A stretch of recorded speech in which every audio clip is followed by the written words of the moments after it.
तो चलिए आज की वीडियो स्टार्ट करते हैं। और आज के वीडियो का टॉपिक थोड़ा यूनिक है, थोड़ा ट्रेडिंग से हटकर भी है और थोड़ा यूनिक भी है। क्यों यूनिक है? क्योंकि मैं बार बार बात करता हूँ साइकोलॉजी की।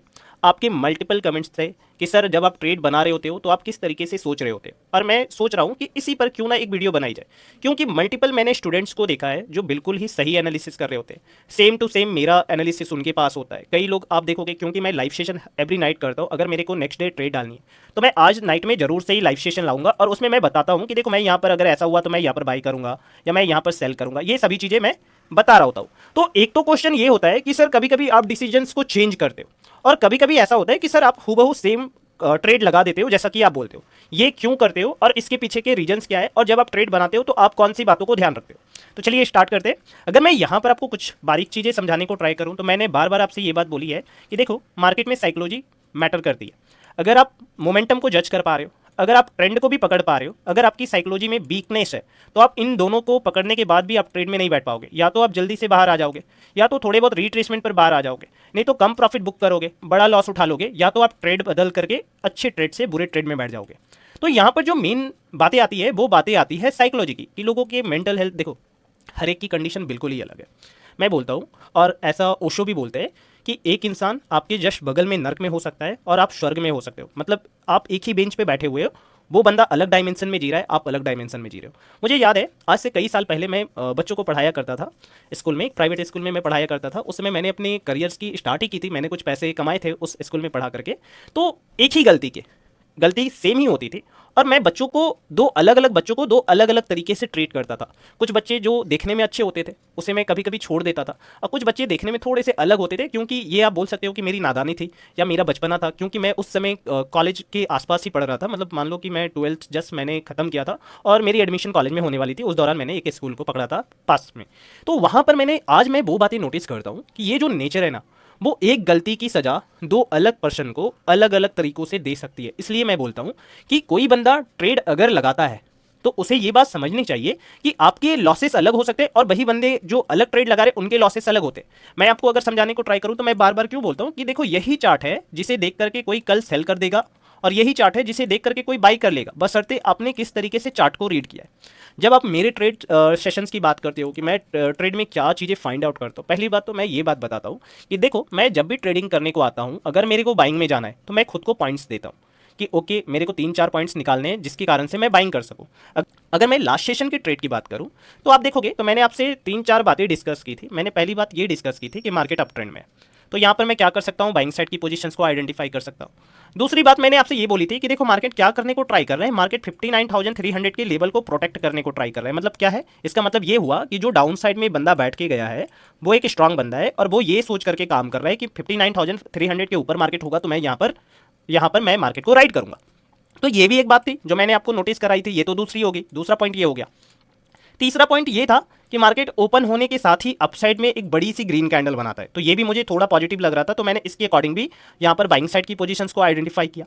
साथ में आप देखोगे तो कुछ चीजें और भी अगर मैं दिखाऊं तो मार्केट क्या कर रहा है, अपने एक बुलिश पैटर्न को, मतलब डबल बॉटम को यहाँ पर प्रोटेक्ट कर रहा है। तो समझो मैं क्या बोल रहा हूँ, मैं बोल रहा हूँ कि जब भी आप ट्रेडिंग के लिए आते हो या आपका मार्केट ओपन चल रहा है, आपको लग रहा है कि नहीं मुझे यहाँ पर ट्रेड डालनी चाहिए, तो आपको पहले ये देखना पड़ेगा कि आप अपने ट्रेडिंग में, आप चाहे बाई कर रहे हो या सेल कर रहे हो, आप उसके पीछे कितने रीजंस लगाते हो। मैंने आपको 3-4 तो यहाँ गिना दी, ठीक है। तो यहाँ पर अपने अगर 3-4 रीजन्स आपने पकड़ लिए तो फिर यहाँ पर आपकी ट्रेडिंग सेशंस को एग्जीक्यूट करना या ट्रेड को एग्जीक्यूट करना आसान हो जाता है। तो यहाँ पर मैं ये पॉइंट रखता हूँ कि अपने आप को पहले आप पॉइंट्स देना स्टार्ट करो, और साथ में ये चीज़ें भी ध्यान रखो। मैंने बेसिक चीज़ें आपको समझाने को हमेशा से ही ट्राई की है।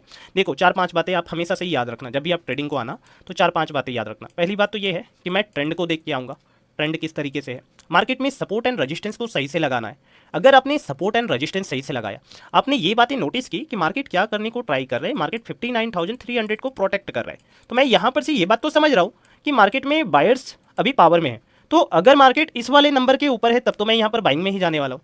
और मैं ये बात लाइव सेशंस में भी बोल रहा था कि देखो मैं यहाँ पर एंट्री लगाने में थोड़ा गलत हो गया, अगर मेरे को 300 के आसपास मिलता तो मैं ज़्यादा बड़ा प्रॉफिट कमा पाता, या मेरे जो एसएल्स होते वो छोटे हो जाते। तो ऐसी कंडीशन में अगर मैं यहाँ पर अपनी पोजीशन लगाता तो यहाँ पर 200 प्लस पॉइंट्स के आसपास मिले थे, तो यहाँ पर एक बड़ा प्रॉफिट बनता। तो मैं ये बात भी आपसे बोलता हूँ कि सपोर्ट एंड रेजिस्टेंस लगाओ, साथ में ट्रेंड देख के आओ, और साथ में जो सबसे इंपॉर्टेंट बात आती है वो आती है मार्केट की क्लोजिंग की।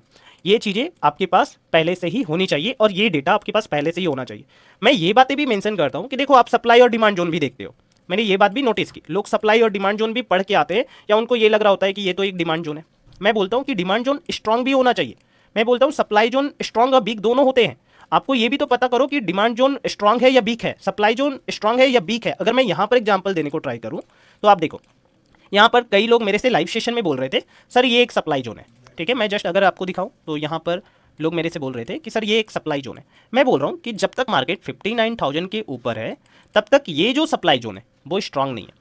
और स्ट्रांग इसलिए नहीं है क्योंकि मार्केट 59,000 के ऊपर है, तो कई लोग ऐसा होंगे जो यहाँ पर बाइंग करने के बारे में भी सोच रहे होंगे। तो यहाँ पर आपको क्या देखने को मिलता है, मार्केट फिर से ब्रेक डाउन करता है, और ब्रेक डाउन करने के बाद आप देखोगे तो यहाँ पर बड़ा प्लेयर काम करता है, ऑपरेटर काम करता है, और ये जो सप्लाई जोन होता है ये स्ट्रांग बनता है। उसके बाद मार्केट में यहाँ पर लोग बाई नहीं करते बल्कि सेल करते, और यहाँ पर बड़ी बड़ी ग्रीन कैंडल्स बनती है। तो यहाँ पर आपको ये बातें समझनी चाहिए कि सप्लाई और डिमांड जोन पर लोग किस तरीके से रिएक्ट करते हैं, ठीक है। तो यहाँ पर आपको ये बातें भी समझ में आनी चाहिए। अब मोटा मोटा मेरा कंक्लूजन क्या है इस पूरी वीडियोस का, कि देखो मैं आपको समझाना क्या चाहता हूँ, वीडियो थोड़ी सी छोटी रखूँगा, मैं आपको समझाना क्या चाहता हूँ एक्चुअल में। देखो मैंने आपको क्या बोला कि पहले ट्रेंड को देख लो, ट्रेंड आपको आंखों से भी दिख जाएगा, आप चाहो तो कैंडल स्टिक से भी देख लो, ठीक है। चाहे आप पैटर्न वाइज कर लो, अगर बड़े टाइम फ्रेम पर कोई पैटर्न बन रहा है तब भी वहाँ पर हम लोग वैलिड बोलेंगे, ठीक है। अगर छोटे टाइम फ्रेम पर भी बन रहा है तब भी उसे मैं वैलिड बोलता हूँ। या आप कैंडल स्टिक्स वाइज देख लो, या आप कोई इंडिकेटर लगा लो, आपको ट्रेंड यहाँ पर आइडेंटिफाई हो जाएगा। अब जब आपने ट्रेंड को आइडेंटिफाई कर लिया है तो सपोर्ट एंड रेजिस्टेंस को यहाँ पर लगा लो। अब देखो कई बार ऐसा होगा कि ऐसे मार्केट में आपको पता ही नहीं लगेगा कि बाई करना चाहिए या सेल करना चाहिए। अगर मैं यहाँ पर दिखाऊं तो ये मार्केट आपको साइडवेज दिखेगा। अब मैंने ये बात भी बोली है कि हर एक चीज़ के पीछे कुछ ना कुछ लॉजिक होता है। मैंने साइडवेज मार्केट के को लेकर के भी आपको मैंने बताया है कि देखो 3 to 4 लॉजिक्स हो सकते हैं जब मार्केट साइडवेज हो रहा हो। अब अगर मैं बड़े सेक्शन में इसे देखने को ट्राई करूँ तो मैं यहाँ पर क्या देख पाऊंगा कि जो बायर्स हैं, यहाँ पर जो बंदा बाई करके बैठा हुआ है उनके एसएल्स भी दूर है, अपर साइड में देखोगे तो सेलर्स के भी एसएल्स दूर है। तो हो सकता है यहाँ पर ना बायर्स अच्छे से काम कर रहे हो, ना सेलर्स यहाँ पर ठीक से काम कर रहे हो। सेलर्स को ये लग रहा हो कि मार्केट 59,300 का सपोर्ट ले रहा है, मार्केट 59,500 के ऊपर क्लोज कर रहा है, तो मेरे को सेलिंग नहीं करनी चाहिए।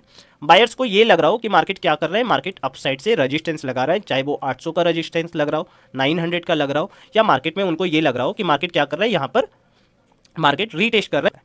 तो यहाँ पर या तो ये हो सकता है कि ना तो बायर्स को यहाँ पर काम करने में अच्छा लग रहा है, ना तो सेलर्स को इच्छा कर रही है, तो ये मार्केट साइडवेज हो सकता है और मार्केट यहाँ पर कंसोलिडेशन करके यहाँ पर एसएल्स को क्रिएट कर सकता है। साथ में यहाँ पर क्या हो सकता है, या तो कोई बड़ी क्वांटिटी पंच कर रहा हो इस बीच में कि चलो ठीक है मेरे को क्या करना है, यहाँ से बाइंग करनी है, तो मेरे को 100 से मान लो कि 150 के प्रीमियम में मेरे को यहाँ पर काफ़ी बड़ी क्वांटिटी लगानी है। बाई करूँगा, मार्केट थोड़ा ऊपर गया फिर से लाया, फिर से बाई किया, फिर से मार्केट ऊपर गया फिर से लाया, फिर से मार्केट में बाई किया, मतलब यहाँ पर कंसोलिडेशन किया। साथ में यहाँ पर क्या हो सकता है, सेलर्स भी काम कर सकते हो, सेलर्स ने सप्लाई जोन पर कंसोलिडेशन करवा रहे हो, तो यहाँ पर मल्टीपल रीजंस हो जाते हैं। कभी कभी बायर्स आते हैं सेलर्स नहीं आते, कभी कभी सेलर्स आते हैं बायर्स नहीं आते, ये रीजंस भी होते हैं कि मार्केट साइडवेज हो जाता है। मगर फिर भी अगर मार्केट साइडवेज है तो मैं कुछ चीज़ें तो यहाँ पर नोट कर सकता हूँ। अगर मैं यहाँ पर दिखाऊँ तो मैं डाउन से देख रहा हूँ कि देखो मार्केट में थोड़ा पॉजिटिवनेस है, ऐसी बात नहीं है कि मार्केट यहाँ पर 59,500 के ऊपर क्लोज कर रहा है, साथ में 300 को भी प्रोटेक्ट कर रहा है, तो यहाँ पर मैं एक पॉजिटिवनेस देख सकता हूँ। और यहाँ पर मैं ये बात भी आपको बोल सकता हूँ कि देखो जब तक मार्केट 300 के ऊपर है, 59,300 के ऊपर है, तब तक मैं बाइंग के बारे में सोच सकता हूँ। साथ में अगर आप देखोगे तो कुछ चीज़ें और मैं अगर आपको दिखाने को ट्राई करूं तो बोला है कि देखो अगर ट्रेड के पीछे का लॉजिक आपको समझ में नहीं आ रहा है तो फिर आप गैम्बलिंग कर रहे हो। तो लॉजिक्स को समझने को ट्राई करो। आप ये समझो कि मार्केट यहाँ पर अपसाइड क्यों आया, मार्केट यहाँ पर कंसोलिडेशन में क्यों किया, मार्केट यहाँ पर क्यों कंसोलिडेशन कर रहा है। मैंने बार बार बोला है खुद से सवाल करो और खुद से सवालों के जवाब निकालने को ट्राई करो, और जब ये जवाब निकल के आते हैं तो आप देखो कि नेक्स्ट टाइम ये सेम काम करता है या नहीं करता है। अब यहाँ पर क्या हो सकता है, यहाँ पर दो सिचुएशंस हो सकते हैं, या तो मार्केट मेरे को 300 के नीचे आ जाए तो मैं यहाँ पर सेल कर दूंगा, ठीक है, या तो मार्केट मेरे को यहाँ पर देखने को मिले थोड़ा स्ट्रांग कैंडल्स बनाता हुआ दिखे तो मैं यहाँ पर बाई कर लूँगा। अब बात करते हैं कंक्लूजन की, तो चलिए मैं आपको समझाता हूँ कि आपको ट्रेडिंग के टाइम किस तरीके से सोचना चाहिए। एक सिंपल सी बात है, 2-3 आपको पॉइंट्स ध्यान में रखने हैं कि बाइंग या सेलिंग करते टाइम आपको पॉइंट्स देने हैं कि मेरे को बाई क्यों करना है और यहाँ पर सेल क्यों करना है। चाहे वो आप ट्रेंड के अकॉर्डिंग दे रहे हो कि मार्केट में ट्रेंड अच्छा है तो चलो मेरे को यहाँ पर बाइंग में पॉइंट चलना चाहिए, या एसएल्स आपने फाइंड आउट कर रखे हैं या कोई और इंडिकेटर आपने लगा रखा है, आप वहाँ पर से भी पॉइंट्स इसे दे सकते हो। साथ में ट्रेड लेने के बाद आपको प्रॉफिट और लॉस के बीच में नहीं आना है, या तो प्रॉफिट हो जाएगा या तो लॉस हो जाएगा, आपको कट नहीं करना है। तीसरा कंडीशन आपके पास ये होगा कि आप ओवर ट्रेडिंग नहीं करोगे और अपने प्रॉफिट को फिक्स कर लोगे, अपने लॉसेस को फिक्स कर लोगे। तो ये जो मेन पॉइंट्स हैं अगर आप इसे थोड़ा भी फॉलो करते हो, आई थिंक आप धीरे धीरे प्रॉफिटेबल हो जाओगे अपनी ट्रेडिंग सेक्शन में। कई लोग ऐसे भी मैंने देखे हैं कि रिस्क रिवॉर्ड को काफ़ी अच्छा मैनेज करते हैं।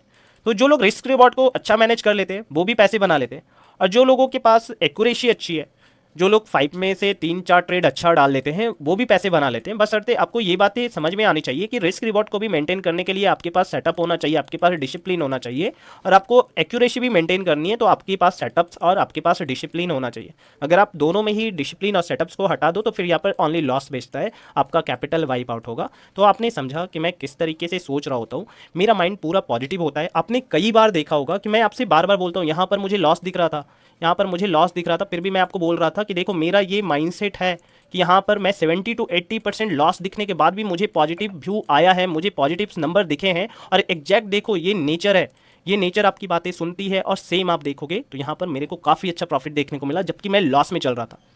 मैंने ये बातें कई बार आपको प्रूव करके दिखाई है कि देखो कई बार 70-80% मेरा लॉस दिखने के बाद ही, तो ये क्या है, ये अपने प्रोसेस पर कॉन्फिडेंस है, मुझे अपने प्रोसेस पे कॉन्फिडेंस है, मुझे खुद पर कॉन्फिडेंस है, मुझे इस प्रकृति पे कॉन्फिडेंस है कि ऐसा होगा मेरे साथ। और एक्चुअल में देखो आप, मैं ये लाइव सेशन में दिखाता हूँ, क्लोज मार्केट में नहीं था जिस समय यहाँ पर मेरा लॉस चल रहा था, उसके बाद मुझे प्रॉफिट देखने को मिला।